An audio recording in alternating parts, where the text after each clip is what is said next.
هفته خبر تو خبر داره براتون. از قلقل کردن آش زهرآلود برجام تو استبل ولایت که اول قرار بود فقط در جلسه غیر علنی دو طرف خشمشون روی هم تخلیه کنن و ما مواردی که مایل نیستیم مخالفین جمهوری اسلامی ازش سوء استفاده کنن معمولا در جلسات غیر علنی میذاریم، گفتگو میشه، مطالبی که ممکنه بعضی از دوستان بخوان علنی بگن در همونجا بالاخره در جلسه غیر علنی میگن و دیگه تخلیه صورت میگیره و بعدی در جلسه علنی معمولا مراعات میکنن همه که دشمنان ما سوء استفاده نکنن. اما به نظر میرسه که آش اینقدر شور شده که حتی آشپز هم از شوری آش دیگه صداش بلند شده. بله، آش اینقدر شور شده که حتی تیویریش هم با همه قیچی کاریاش نمیتونه هیچی ازش نشون نده و بعضی هفته کشیای تو مجلس میره روی آنتن. اگر این طرح پیشنهادی با دو فوریت تصویب میشد، شاید همین امروز بررسی این طرح در صحن مجلس آغاز میشد، اما حالا با رأی آوردن یک فوریت آن، آقای رئیس جمهور بنا نبود از خزانه خالی ساختمان ریاست جمهوری را با چند میلیارد بازسازی کند. آقای رئیس جمهور بنا نبود با خزانه خالی با هواپیمای اختصاصی جدید خریداری شده به نیویورک برود.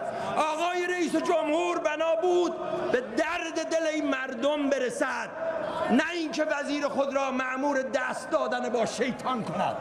این نماینده دلواپس هم میخواست از تیم ولایت مداران دفاع کنه، ولی با یک گل به دروازه خودی کل نظام رو برد ته چای انزوا.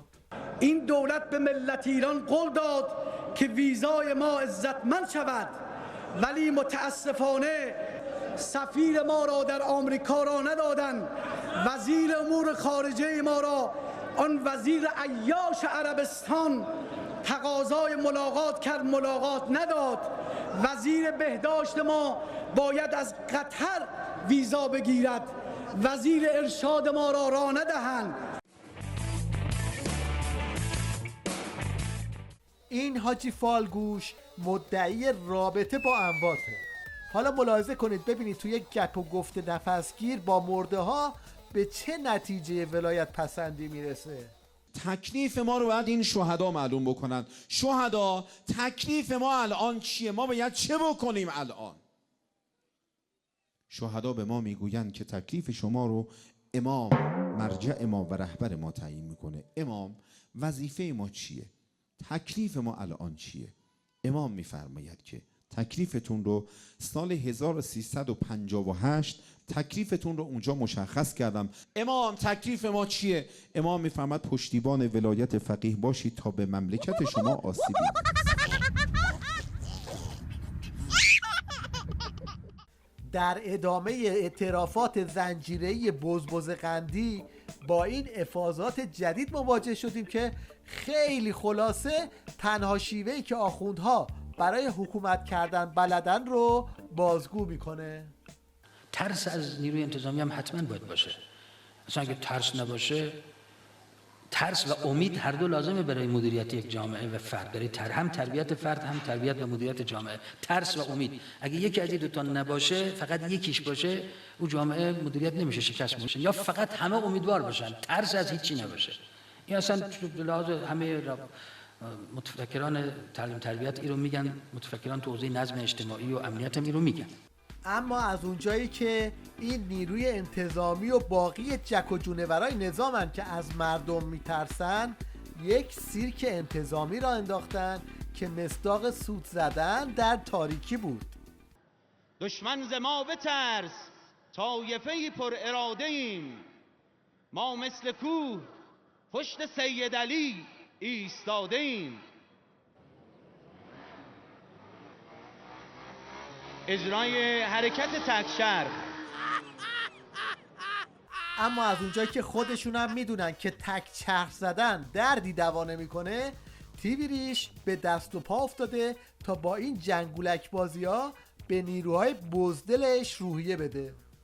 پدرهامون جوون میدن این راه، یه دنیا خوب میدونه که امروز جهاد ما یه دنیا راست داره، هنوزم پای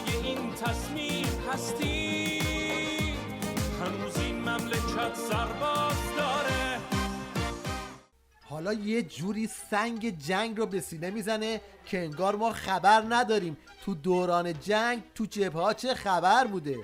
از همون زمان پاسدارا با کد مودرد برای ریزش و فرار از جنگ اعلام آمادگی میکردن. ما تو سنگر ما یه برنامه بود، یکی از بچه همین گوهردشت کرد بود، موهای سرش هم با ماشین زده بود.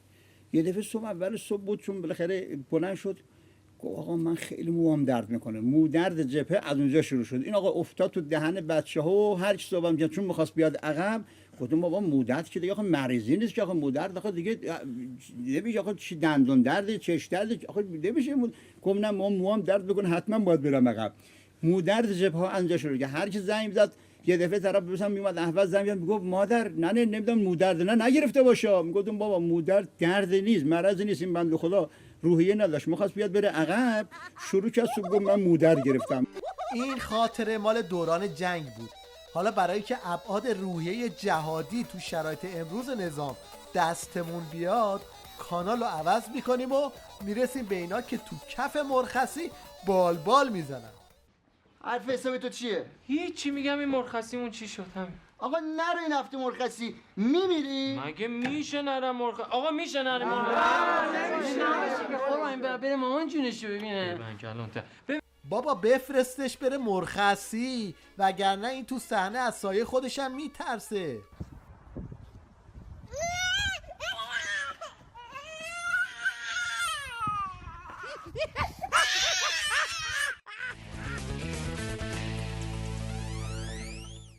تو همه جای دنیا صحبت از حضور زنها در رهبری سیاسیه.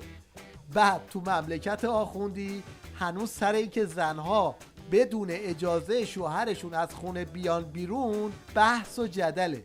آیت الله سبحانی یکی از مراجع اعزام تقلید گفت همه فقهای معتقدند زن بدون اذن شوهر نمیتواند مسافرت کند. آیت الله سبحانی گفته معاون رئیس جمهور گفته در صددیم قانونی به تصویب برسونیم که زنان بدون اذن شوهر بتوانند مسافرت کنند. سوال ما اینجاست که آیا ایشان فقیه است که این گونه سخن میگوید؟ و حالا این شما و این جذاب ترین کارشناس تلویزیونی تیوی ریش، سلطان جنگ نرم، آیت الله فرانکشتاین.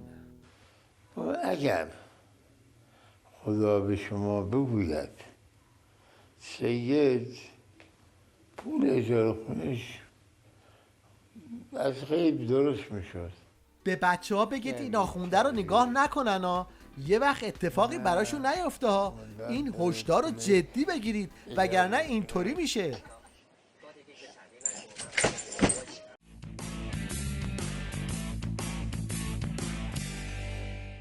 تو این برنامه این حاجی لنگر کشتی رو آوردن تا با یه راهنمود برای رفتن به کف دریا راه رضایتمندی از زندگی بخورنمیر رو نشون بده.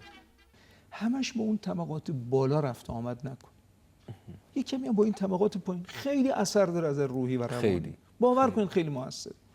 منی که مثلا یه خونه 80 متری 100 متری دارم، تمام دوستان من ویلاهای 1000 متری و همش حسرت اونو میخورم، هرچی هم بخوام سعی همش احساس میکنی عقبی مثلا. بله. اما یه بارم من که خونه 80 متری دارم برم یه محله‌ای که تمام اجاره نشینن، اجاره نشینی هم گیرشون نمیاد، سر اجارهشون موندن، اون وقت از زندگی خودم رضایتمندی. الان یکی از مشکلات جامعه ما رضایتمندی در زندگی ها کمه. چرا؟ چون به بالا دست نگاه میکنی. حالا مشکل اینه که اینقدر توی تیوی ریش زندگی طبقه بالا نشون میدن و سوالات خیلی مهم از زندگی بالا دستی ها میکنن که آدم فکر میکنه تو سوئیسه که مهمترین مشکل سگ شکاریه. یک تلفن بشنویم از بینندگان ببینیم چه سوالی مطرح کردن. سلام عرض میکنم. من یکی از شنونده های شما و بیننده های شما هستم. میخواستم از آقا سوال بفرمایید که بزاق دهان سگ نجسه. کسانی که سگ شکاری دارن همراهشون شکار میبرن، وقتی شکاری رو میزنن اون سگ اون شکار رو به دهنش میگیره و میاره به صاحب شکار میده. آیا اون شکار پاکه یا نه؟ لطفاً جواب منو بدین. و اکنون میرسیم به عنوان مصنوعی ترین گریه توسط این مجری تیویریش که برای دراماتیک کردن برنامهش این ادا رو در میاره. گفت آقای قوام میدونید من کی هستم؟ گفتم صداتون آشناست، من که نمیشناسم. گفت آقا من همون کسی هستم که روز عاشورا دست من رو تو دست امام حسین گذاشت. در پایان توجه شما رو به یک کار تیمی جلب میکنیم که اعضای تیم هرچند که هنوز بلد نیستن با هم صحبت کنن ولی هماهنگی خوبی از خودشون نشون میدن.